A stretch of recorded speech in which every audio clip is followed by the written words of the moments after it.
Well, the trade war has already begun, and the US has taken a preemptive strike. They're already stealing our wombats. That wasn't part of the deal, Donald. That wasn't part!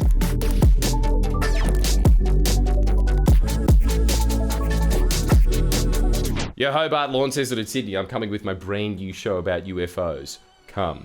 You'll enjoy it. Yes, it's another impromptu video, but you're gonna have to cut me some slack. I gotta stay relevant in between all our big videos that we put out that I don't get any thanks for, except for the tens of thousands of likes.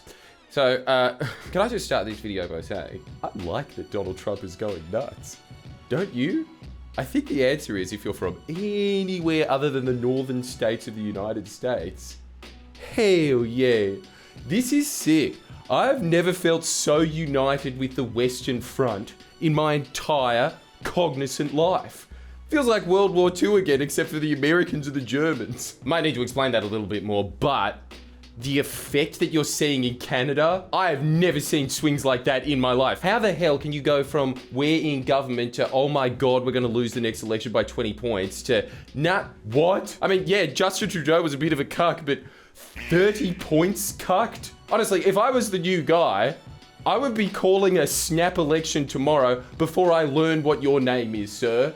That is as high as you are ever going to get. When even somebody that is into politics refers to you as like, you know, the guy with the weird lip. Now, I get that like a tiny bit of that has to be that you are Canada, so you can't just make this your slogan. C'est n'est pas une Trudeau. He'd win, but I think it's primarily because his opponent is Donald Trump. Isn't this incredible in this interconnected Joe Rogan-infested world? Your opponent is no longer a man that you look at and you think, I bet when you fuck you listen to, they did the mash, they did the monster mash. Your opponent is Trump, and by extension, whoever his ambassador is in that nation, which is Dutton, because he hitched himself to that brief moment where it looked like he pulled off this miracle popularity boost that immediately evaporated. So, I'm really happy about that. I'm really happy that our election is just shaping up to be, yeah, Dutton, he's like bald Trump, and Gina Reinhardt, she's just like a dumber Elon Musk. Probably not the best to evoke a Chinese proverb in this particular video, but with crisis comes opportunity.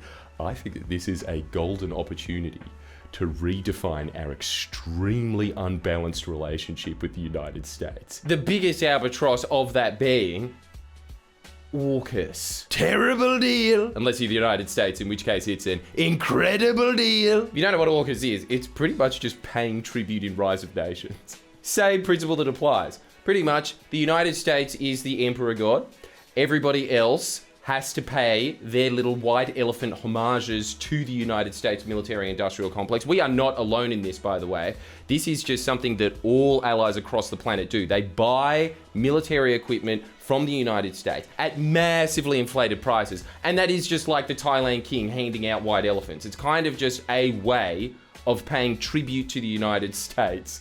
But in exchange, you've got your little beads off the homeless person, so it's not begging. We're basically just one of those suckerfish that you see at the bottom of a shark when you look up at the aquarium and you think, oh, what the hell is that doing? That's us. That's our job. We pretty much just clean barnacles off the United States, and in exchange, they give us an enhanced defense capacity. But we are no longer capable of defending ourselves because we are simple little suckerfish. You get it? That's been the deal pretty much since World War II, not just in Australia, but virtually across the globe. The coalition of the willing does have to pay these tributary costs to the United States. The Liberals got us into the deal of AUKUS, and then obviously the Labor Party is going to carry on to that because it is impossible to get out of something that is dated until 2050. Or is it? This is what I think Donald Trump has handed us. He just unintentionally keeps giving us gifts. First off, second Albanese term, thank you very much. Second off, trillions of dollars of renewable investment open on the table again. And this is his understanding of AUKUS. You ready? You're discussing AUKUS with the Prime Minister, sir. What does that mean? I mean, he's clearly not as tethered to it as Biden was. He doesn't know what it is! What does that mean? Advantage Australia for once! While everything else is getting redefined globally, why don't we just put that one into the mix? See what Trump thinks about that one. I reckon we could get away with it, especially because if we just start saying to him that it's a really bad deal, very terrible for America, that just seems to be his entire worldview. Every deal that has ever been made to the dominant nation on earth has been a bad deal for the United States. It'd be easy to convince him that AUKUS is, trust me. So I think that we should give it a crack.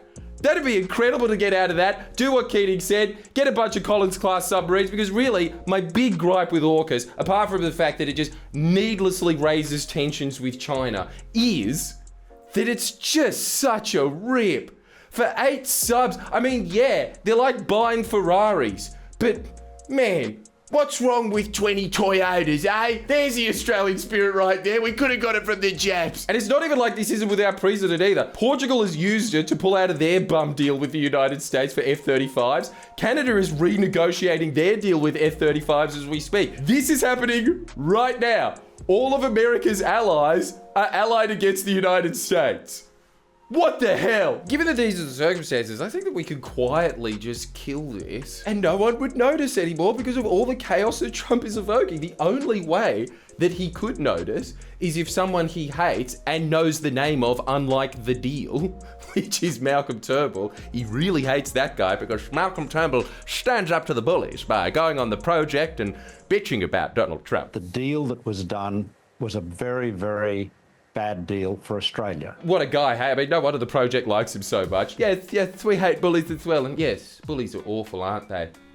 Good on you guys for standing up to the bullies, but ixnay on the AUKUS. Can you stop telling Donald Trump in headlines that AUKUS is a terrible deal for Australia and a great deal for the United States? He actually pays attention to you. He is going to look at that, and then that might be the only thing that when it comes over to his office, he'll be like, nah, I'll keep it just a spade, Malcolm.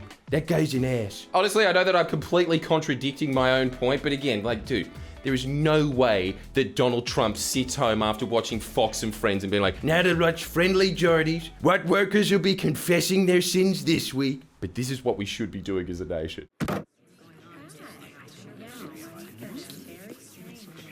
People of Australia.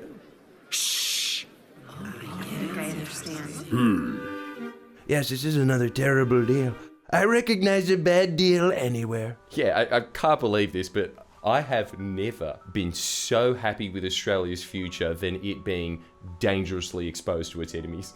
It's just really turned out great for us, hasn't it? Albanese is getting massive political mileage out of this.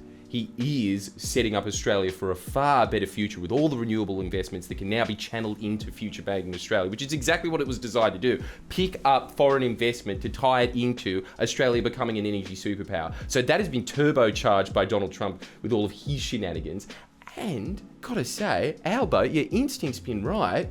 How's this? Coming out with his, let's buy Australian products instead of American products. Bingo. If you are an ardent viewer of Sunrise and the Today Show like I have been my entire conscious life, you will note that the average Australian loves nothing more than hearing a politician say, buy Australian. And he's now got the advantage of saying, buy Australian products like it's a war without actually having to fight a war. What?